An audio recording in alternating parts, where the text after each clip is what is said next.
everybody, and welcome to our Week 12 wrap-up. We have Mr. Rob with us. How's it going, Rob? Going great, Sam. How you doing, buddy? Yeah, I'm doing well. And Mark couldn't make us with us today. We moved this podcast one night earlier, so it was just spur of the moment thing, Yeah. But Rob, let's get started on the standings here. Still a tight race, right? Yeah. Hey, Sam. I'll tell you what. Before we get to that, can I take care of some administrative business real quick? Sure. First of all, I think so everybody out there is listening, and I think it's always funny that Sam and I talk about 5 to 10 minutes before the podcast starts, and then he always goes, "So, Rob, how you doing this week?" So, I'm doing good, Sam. All right, some administrative items here real quick. I'm going to send out pay sheets here pretty quick so everybody knows where they're at, and, it's my holiday treat to you. So keep an eye on those. Obviously, it'll change as playoffs comes around. Give you something to plan for on not buying Christmas presents for your kids so you can pay your gambling debts. And the other item is pickups are due by 7 p.m. on Tuesday, hard deadline. And then starters will be due by 8 o'clock for all the Thursday games this week. Todd said he'll have them out by 7 a.m. On who you get and who you don't get, but if you're really worried about it, like you're going to plan on sleeping in, just put on there, if you got a guy playing one of those 3 games that I want to start him. I put an email out last night. So let's get going on the let's talk about that real quick on the Thursday starters, because last year we had an incident, if you recall, Mr. Mark Rivas there. So we're trying not to have a repeat of last year. I'm not saying it was all Mark's fault. I'm just saying anybody could make that mistake. But yeah, last year we did have an incident for the Thanksgiving starters. So let's just make sure everybody gets it in by, you said 8 in the morning, right? Thursday morning. 8 a.m. Thursday morning, and honestly, if I know who I'm starting that day. I've already turned them in. If you know who they are, turn them in now. You can always send a kill on them before 8 a.m. Exactly. All right, Rob. Yeah. Let's look at the standings here. What do you think so far? Still a tight race. Tight race. I would say it's just pure mayhem across the board here, man. Mm-hmm. Every damn division. We got 1, 2, 3, 4, 5, 6 teams 6-6. 1, 2, 3. 4 teams 7-5, and then got a couple teams kind of hanging around at 5-7. It's feasible, but probably not looking good. And then you have Nasty Habits and Kelly Braves. So, but I am not going to say anything bad against Nasty Habits. I got to finish my season against them. And of course we'll talk more about locks for the division and wild cards at the end of the podcast here, but so far, from what we're seeing here, nobody's a lock yet, right? No, well, absolutely not. I can find easier routes than others, but no, we had a couple pretty good upsets this week, and thank God, if anybody watched football till 9 o'clock last night in a boring game, I think one of our hosts today might have a little something to say about that. So. Yeah. We'll talk about that too, Rob. I know exactly what you're talking about. All right, let's get at it. Let's go with the first matchup here: Nasty Habits versus your friend Flink Floyd. Well, we won't spend too much time here. It's Nasty's, he's a valiant competitor, but when you have almost 100-point wins, Flink Floyd was a pretty easy week for him, and Detroit going up against, who were they playing again last week? It was a defensive juggernaut, so that was one sad-ass performance by Detroit, which, of course, when that occurs, there goes Nasty's team. Mm-hmm. And, he just didn't get anything else. Alfred Morris had a nice game, though. That was a little surprising against San Fran. Yeah. And like we always keep talking about throughout the season, Stafford and Calvin Johnson combination can either hurt you or, could either reward you or just flat out hurt you. You know what I mean? You said that from day one, Rob. I would say it doesn't seem like it's just hurt him more than anything this year, though. Definitely. Yeah, it's been a nightmare. But that was the Patriots they're playing. Yeah, Boyd, he didn't do shit till Drew Brees got going, and Des Bryant, he was running in there like 90 points, and then he sure got it up from there. So he jumped up about 73 points between those two guys. Colts, nice pickup. Hoska, it was a good game, but it's a game he should have won. Let's be real. Yeah. Kudos to Scotty there. He's Yeah, he's probably got the clearest, easiest way to the. He controls his own destiny. Let's just put it that way to win in that own division. But you could probably argue he has the toughest run of it too, because I think the teams you're going to talk about next, if we don't make it, we just assume he doesn't make it. Yeah, well, let's talk about that matchup. Good high scoring from you, Gango Green versus Lodi Burgers, 209 score. That's pretty good, Rob.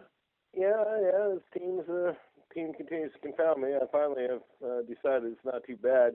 Yeah, I mean, Sam, let's be real here. This game, I'll just wrap it up for you in 4 names. The Sanchez and Josh McCown against Peyton Manning and Tony Romo. That's it, bro, right? Uh-huh. It's if Manning and Romo did what they were supposed to do and exactly what they did, he wasn't going to beat me this week. And, he kind of, that score, I know it's 52 points. It was a little closer than you think. It really kind of, that Sunday night game, it came down to whether it was going to be Murray or Romo in that one kicking ass. And whereas Murray had a real nice game, unfortunately for Michael, it was 4 touchdowns. So him and I end up splitting on the season. And I don't know. I still kind of wonder if he's ruined the day he chose to drop Emmanuel Sanders instead of Julius Thomas. So it's kind of come back and bit him. But I'll tell you what, Steve Smith on Monday night, man, dude, he was dancing on every play. It's starting to piss me off. I thought he might go 200 there for a minute. And, Rob, how hard was it for you not to start Jonas Gray? Oh, it wasn't hard at all. He's going up against Detroit, the best defense in the league, man. I ran Denard Robinson out there against Indianapolis, who's been a sieve. It was a concern, but I didn't know Jonas Gray wasn't going to play at all. But that wasn't really that hard of a decision. I didn't pick him up. The hard thing for me was, and as usual for me this season, I made the wrong decision. I was torn between him and Crowell on last week's waiver wire, and went the wrong way there. So. No, that was pretty good of you about the Jonas Gray there. So I got to give my kudos to you for that. But I don't know why I gave myself the headache. New England running backs. I mean, Jesus Christ, it's looking pretty good. They don't announce that they signed LeGarrette Blount till Thursday morning, and my waiver wire pickups were already in. Had I known that, I would have gone Crowell all the way. So it's there we go. But for all I know, next week against Green Bay, he gets 20-30 carries, Yeah. You just never know with Bill Belichick there, game plan. And that's why you never know if I'm going to start him or not. I have no clue. Yeah. that was a no-brainer, not against Detroit. That was for the next couple weeks in the playoffs. Yeah. All right, cool. Well, good for you, 2-9. Let's go to the next matchup, Miami Sharks versus Straight LA here. Ooh, upset special, baby. That's what I was going to say. Right there, huh? That's what I was going to say. That's an upset. No, that's a major upset, and that brings, that kind of puts the sweat on David there, man. He's looking like he's going to roll right on through. Just looking at the standings here real quick. We'll talk about that in a second. But Sav's all of a sudden, albeit 300 points behind him, but he's got a chance to beat him here, and that's a tough loss right there. I don't know why you pick up Joe Flacco, drop Phillip Rivers, giving everybody a chance to start him for 2 weeks and then don't even start Flacco. I'm not quite sure what that was all about, but hey, I'm not going to argue with a team that's at near 2,000 points right now. But Miami Sharks, man, good for him, dude. It's hey, Cody's a competitor, no doubt about it. He's going to fight out there, and I'm sure that was a pretty good one for him. And 50 points from Justin Forsett. Justin Forsett came out of nowhere. Yeah. And by the way, there's been a LaShawn McCoy sighting. So, yes. By McCoy standards, that's like the best game ever played in football, and it's it takes second fiddle to good old Justin Forsett, who everybody had ranked in their top 10 on the cheat sheets this year, right? Yeah. Almost doubled the points there. So, by the way, a Julius Jones sighting or Julio Jones sighting. Wow, that's. It all came together for Miami Sharks there to pull off the victory. So you figure about with that team, 180 is about his peak performance, right? Mm-hmm. And I think he just about got it. I mean, I know Gronk was kind of low this week, but yeah, that team's. I think 180 is about a peak for that team. So he got it this week, and straight LA, it's 142. It's not a bad score, but it's. Wouldn't it be too many teams this week in that division, just a couple. But, including one we got coming up right on our next list. But Dave's still looking pretty good. I wouldn't be worried if I was him. Yeah, this loss just causes more drama, within the playoff picture there. Oh yeah. Great. Let's go. Let's round out the last matchup of the conference here. Savs versus Golden State. Savs and Golden State. I wonder if Savs looking at the waiver wire this week. Might be a quarterback or two out there he's interested in. So it's Dave. I don't know what to tell you, buddy. I mean, you don't get to 5-4 and just blow it off. He can. I guess he can save his season this week by beating Straight LA, and that's a lot of pressure on Straight LA there because he can get within a game, and you never know what happens. Savs is he's game right now, so that division's got a little more interesting. But that's 3 straight just really non-interesting performances. Yeah. Do you want to talk about Dave's running back still? Like every week you bring up his running backs. Well, I mean, God, there isn't anything to talk about there. I guess you go with Aaron Foster hoping he starts, even though that seemed like a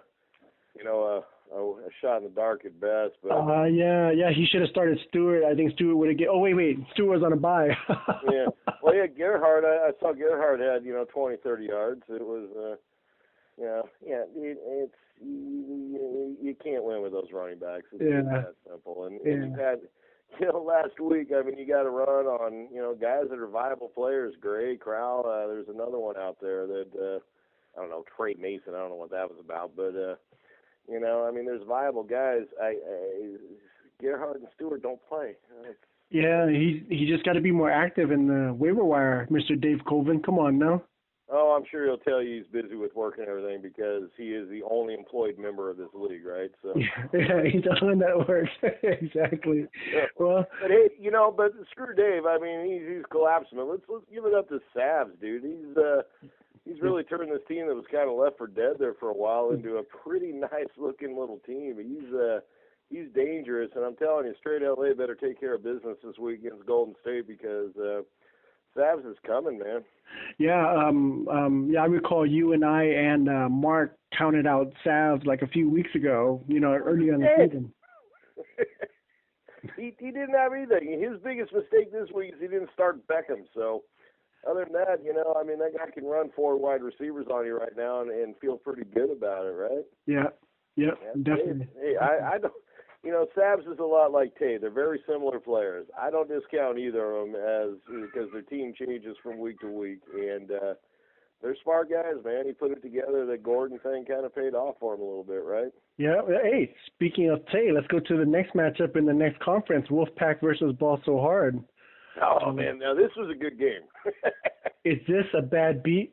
I forget what the bad beat was. It's a severely bad beat. Unfortunately, the aforementioned Golden State had put up 930 points to beat Scott that week. He had 207. So, it doesn't even get him $80. So this is just a bad beat, man. We don't have the second worst bad beat of the year. So it's and everything Todd had pretty much given it up. I mean, Ingram and what's his name, Watkins going on Monday, and they combined for 6 points. So it was, good for Todd, man. He got a win there and kind of got himself back into relevancy. Nice week from the receivers.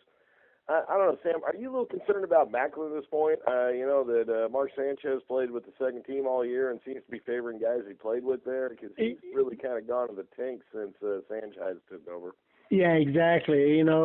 He's familiar with other players, and he hasn't been working out with Macklin. So, that's how quarterbacks and receivers are like. Yeah, Does he not trust Macklin? No, it's a little surprising, but he's kind of he seems to be on the fade. But Wolf there, he finally got a week he probably deserved on the year. It's God, Cutler was awful again, but just looking at him there.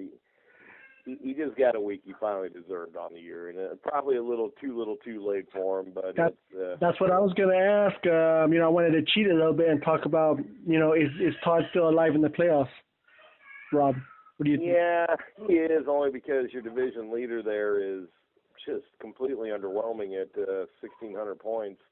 So I mean, it's fully possible the Brew Maniacs go in the tank, but yeah. it's hard to imagine that Tay or yourself are gonna fade out. I mean, you guys still have to play each other, right? So there's a loss. I mean, Yep. Next week, I think. There is an avenue. He's right there with you on points, but I mean, he's 100 points behind you. It's gonna be tough, man. But I mean, you can't jack up some seasons, so it's interesting. Probably too little, too late for good old Todd, though. All right, cool. Well, let's go on to the next matchup, Bruin versus Heroes for Hire here. You say you screw this up every week. You know, you make yourself the premier game 2 weeks in a row when there's like nothing to talk about. And this week, you know, you're putting this one right in the middle because you don't want to talk about an extra point that was kicked at the very ending of the game last night, right? Let's talk about that. It came down to garbage time. Graham caught a touchdown, a worthless touchdown, and then that gave him the opportunity for the kicker to go ahead and kick the extra point. Which what extra points are worth? What, two points for us? No, 1 point. An extra point is worth 1 point. Oh my God! So yeah, he had 2 field goals and 3 extra points, man. Just enough to you were up 10.5 going into the game, and he got 11, man. Yeah. I'll tell you what, man. I think I lost to Brood Maniacs about 6-7 years ago on that infamous New England Monday night game where they Belichick called for the safety where they purposely hiked it over the punter's head out of bounds. Oh. And gave the team I was playing, it was like Philly or something, I don't remember, their defense, the 5 points for the safety, and he ends up, I think we tied, and he beat me on the long touchdown, or he beat me by like 1 point. So, yeah. You know, God shines his light upon Brood Maniacs. Yeah, 0.5. I remember I was cheering all the way until the very last there, that touchdown by Graham, and I'm like, crap, that kind of did me in. Dude, you got beat by a team featuring Drew Stanton on the road at Seattle. I mean, you just want to like hang up your team right now. We'll see how it goes. Because I heavily rely on Foster, and hopefully he comes back next week. Hopefully.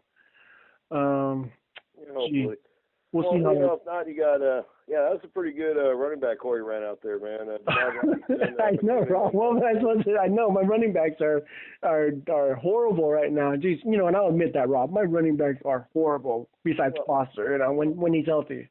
When he's healthy, I've been healthy in a month, and why wouldn't you admit it? It's you'd be a fool to deny it. So horrible, dude. You'd lose more credibility than you have already lost by putting together that mess of a running back core, man. Yeah, horrible. Well, enough about that. That makes teams, Sam. You're running guys out. You got 4 running backs that are always playing from behind because that's when the running gets going, right? Yeah. I guess the only thing you can say good about them is they all play in decent weather.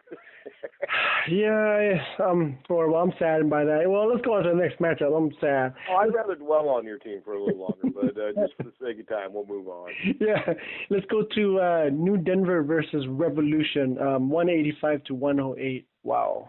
Wow, ass kicking.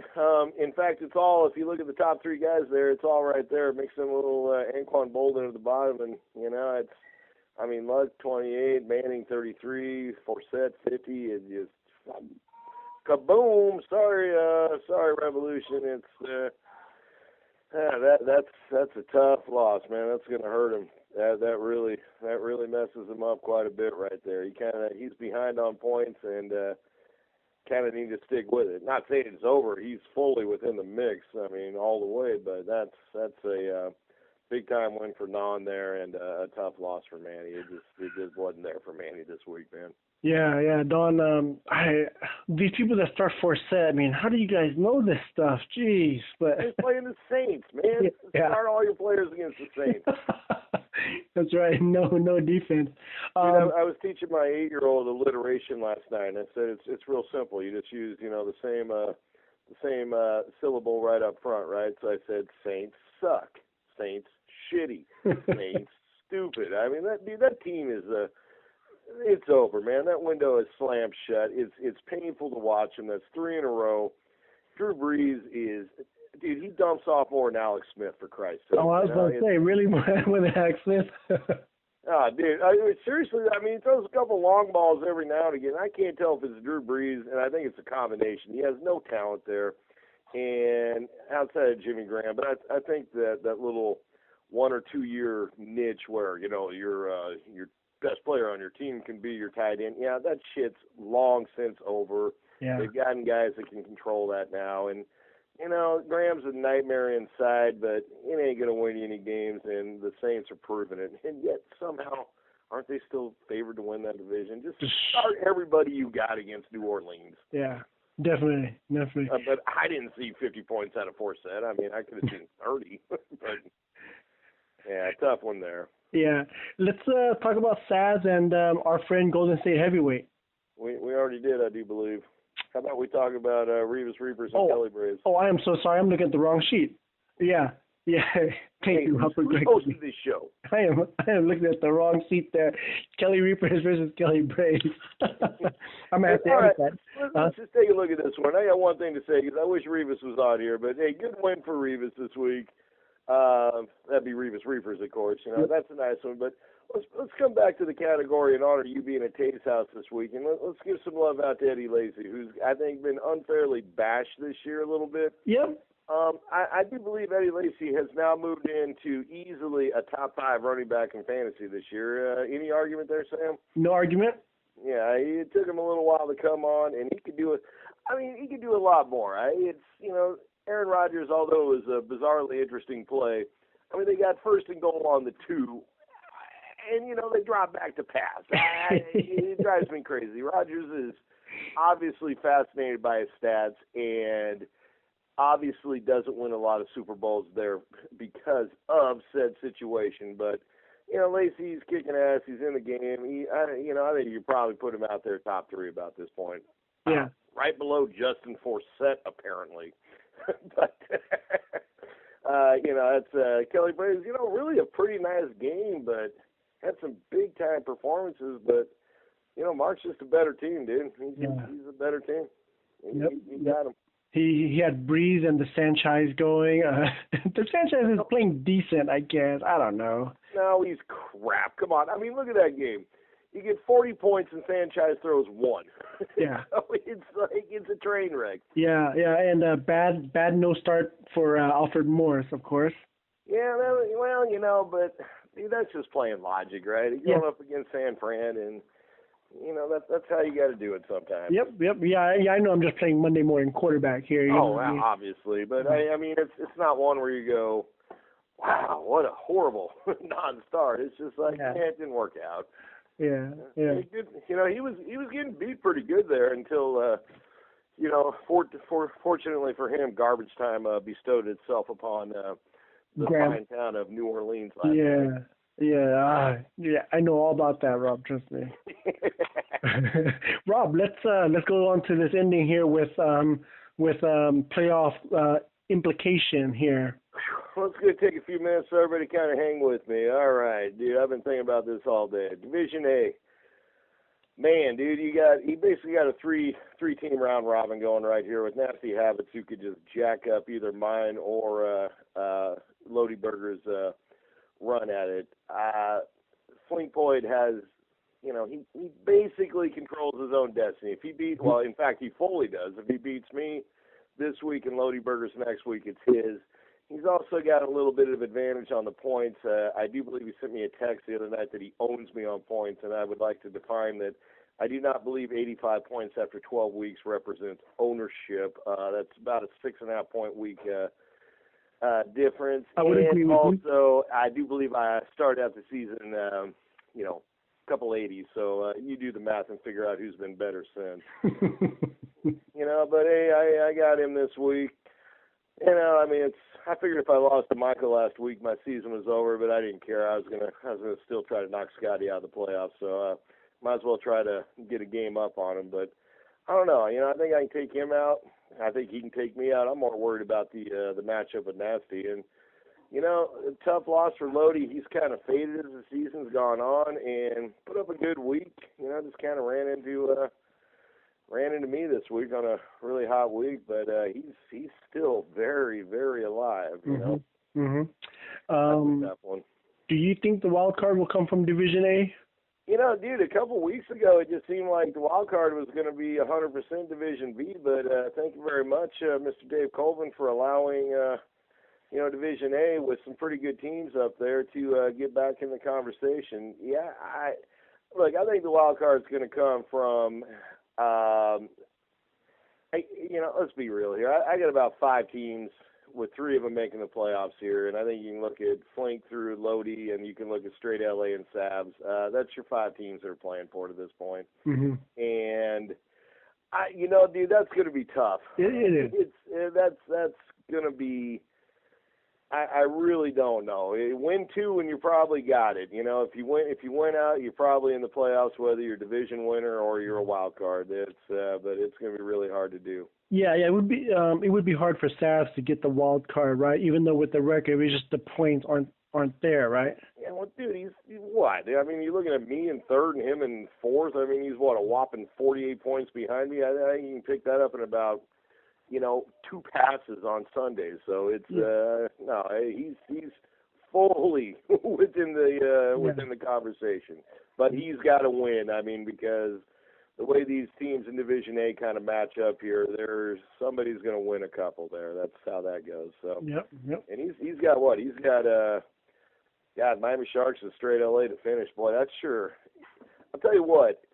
If straight LA loses this week inexplicably and Savs win, that sets up a really interesting game for next week. In that might be one that straight LA is kicking himself on for years for letting this one get away, because he's had it locked, and Savs is there. And hey, Miami Sharks, good season. It's not going to happen, and there's a guy that's too far behind on points, and it's. And Golden State, we beat him up enough, so that's pretty interesting over there. But you got about 5 teams still fighting. Yeah. Well, let's go to the other conference. What do you think from there? Bruin doesn't have it locked yet, right? I don't know. You got about 7 teams in there fighting. It's Kelly Braves is done. It's over. Keep AP on the bench, because why waste the $5, man? That's done. But he had to win last week to give himself a shot. But yeah, dude, your division. Bruni, sometimes, like I said, the sun just shines down on you, and I mean, 1,600 points is the second worst point total in the entire league. Yet he's 8-4 with the best record. That's just, it's hard to believe you can get that lucky so many times in a season, but he's doing it. Yep. Right? Yep, definitely. And I don't know. I loved your text last night. Am I still in the wild card? Yeah, dude. Because, I asked because that way I can think of my pickups. Because, dude, if I'm out of the playoffs, I'm not making any pickups, okay? But that's why I asked, so I can, come up with my game plan for waiver wires. You know what I mean? But yeah, I get it. But I think if the if the season ended today, you are the wild card team, right? So. And who do you finish up with there, Sam? You played, lost to Bruni, you got Ball So Hard and Wolfpack. That's a tough row, but yeah, it's a tough row for Ball So Hard and against Heroes and Bruin, and Wolfpack's probably in the most desperate situation. The other one's really interesting though. Rebus Reapers and New Denver. That's a fight right there. They play. God, I guess they would play next week too. So. And that's a situation where if they both win this week, New Denver could still beat him and take the playoffs in, the final week. So hey, that's close, and I think Revolution is still fully within the conversation there. Just you can't have any more bad losses like last week, with the low points. I think I put in the email the other night. Playoffs started last week when we got back to division, right? Yeah. I mean, I'm not even sure if next week we can have any spot locked yet. Maybe Revis can get it locked, right? If he wins. Yeah, if Revis wins and New Denver loses, he's obviously got that. Same with Bruni, up there on top. If somehow Heroes for Hire and Ball So Hard both lose next week, although you guys play each other, right? That's not going to happen. And straight LA can get it done, though. He can just knock out Golden State and Savs lose, and he can get in there. But Division A is, forget about it. That's going to go both weeks. So yeah, to the last week. And then great fun there. It's